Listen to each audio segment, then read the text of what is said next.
If you want to get more video clients for your production business when you're just starting out, then this video is for you. I have a friend who recently told me, I don't have a salesman's bone in my body.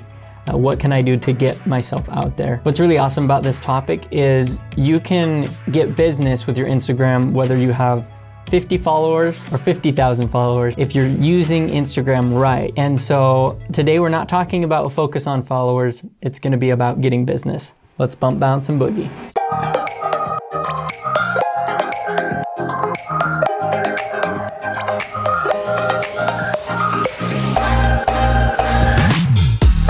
Hey there, it's Austin here with Falter Media Company, and I help filmmakers promote their business and land more clients and opportunities on this channel. So subscribe if that's what you're into. Right off the gate, you're probably thinking, Austin, you don't even have a lot of followers on Instagram. Why are you teaching about this? Well, even though I don't have thousands of followers, I know people with thousands of followers that don't get any inquiries for their video work. And so my authentic 500 followers still yields inquiries every week, sometimes every day. And so I've analyzed hundreds of social media accounts, and I've come up with 7 tips for you to help you communicate your message to your audience on Instagram. Number 1, have a keyword-friendly name. Last month I was on a discovery call with someone who wanted to hire me for a job. And like a good marketer, I asked, how did you hear about me? You always should be asking that. And she said, actually, I just started searching on Instagram in the search bar, and my name came up. So when that happened to me, that name, the little name that I chose, rose thousands of dollars in value in my mind. And that's just the crazy truth about search engine optimization. Every year, Google rankings matter less and less, and social media rankings matter more and more. A lot of businesses don't even put their name in this section. They say Utah wedding films or Seattle brand videographer or something to that effect, which is probably wise because people aren't searching for your name, and if they are, they'll find you through your handle, which should be your name. The second tip I have is have a purposeful bio. I'm sorry if I offend you in this section, but hopefully you can just clean up your life and get better, because I can't tell you how many business bios I've seen that have little soothing platitudes or an inspirational quote. Just don't do that. Now, I've been told by people I don't want to come across as salesy in my bio, and so that's why I'm not putting something in there. And that's fine if you don't want sales, but seriously, if you're trying to run a business, you need to tell people what you're about. And this is the one place on Instagram that you can tell everyone who comes to the page exactly what you do, exactly what your brand promises. Do not throw your bio away. I'll show you an example of my bio. Right now it says, hi, I'm Austin. I film and direct videos for brands, tech companies, and more. So that's what I have. It tells exactly what I do, and whether you're a brand or a filmmaker, you can get value from the bio and know what I do. Now, mine's not a perfect bio, and it's always evolving. I find that a good rule of thumb is to try to emulate those bios of creatives that are in the 1,000 follower range to the 10,000 follower range.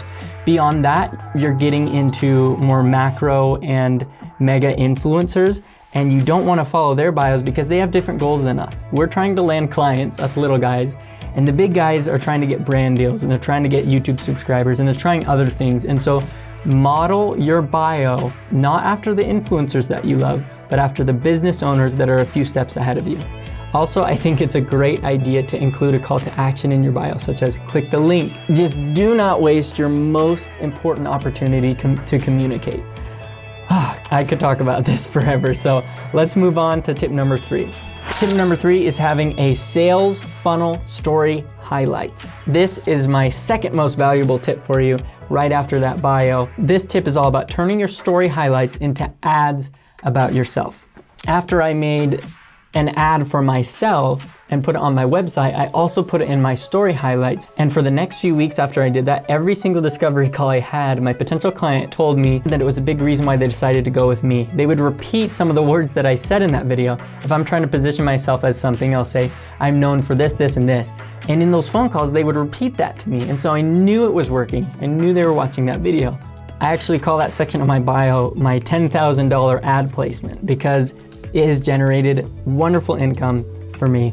Now, I know a lot of people use their story highlights in creative ways, which is fun and which is fine, but if you really want to take every opportunity to land clients, then you want to control what people see right when they go to your page. Again, I don't think it's wrong when business owners show a different highlight reel for every production they've done or for the trips that they take as their business. Those things are nice, but every time you add a new highlight reel, that important placement that you had right in the front moves aside and the new one shows up. And so if you really want to maximize this, you want to not mess with your highlight reels and only have the best things there that people are going to go to and see right away.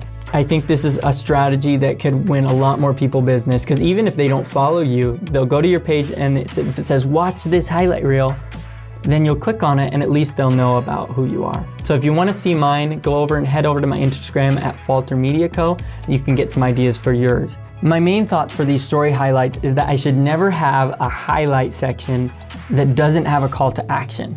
Because if I get them to click on that highlight, I want it to lead to something. If I don't have it leading to anything, then I'm wasting prime marketing real estate on my own page, which I have total control over, and it just doesn't seem right.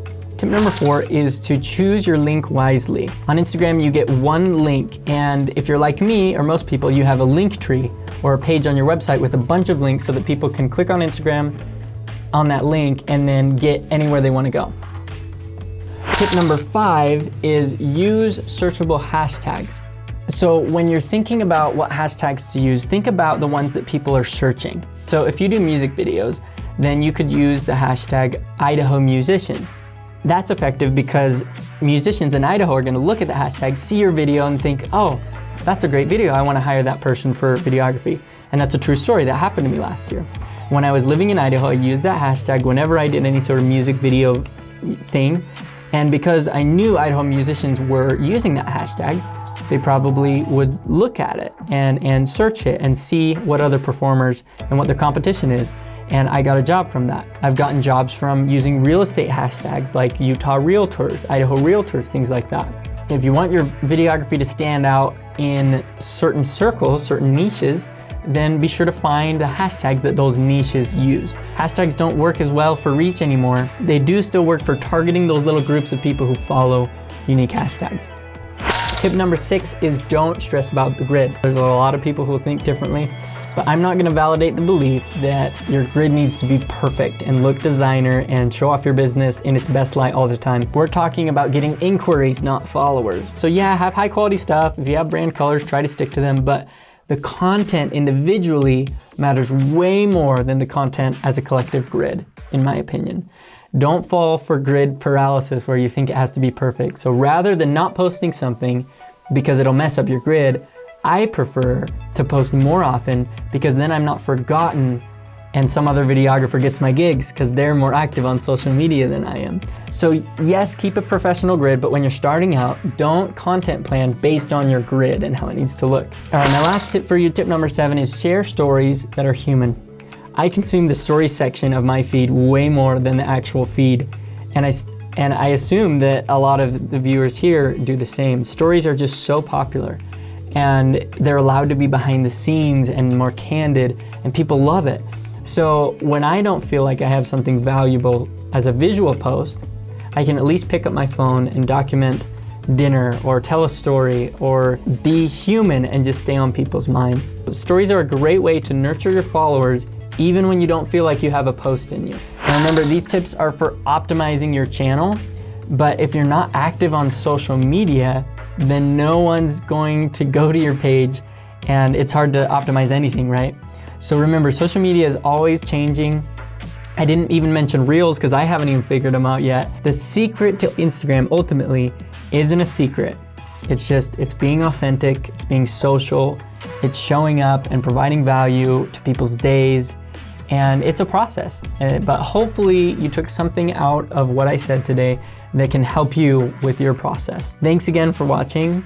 Now go create something beautiful and make your mama proud. And now it's time for Summary Songs with Austin, the part of the show where Austin comes out and sings a summary song. So without further ado, Summary Songs with Austin. Instagram can be like your business's face.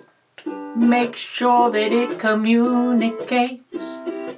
Put some thought into what you do, so people know the cool work you do. And if you like these 7 tips, then please subscribe for more vids like this.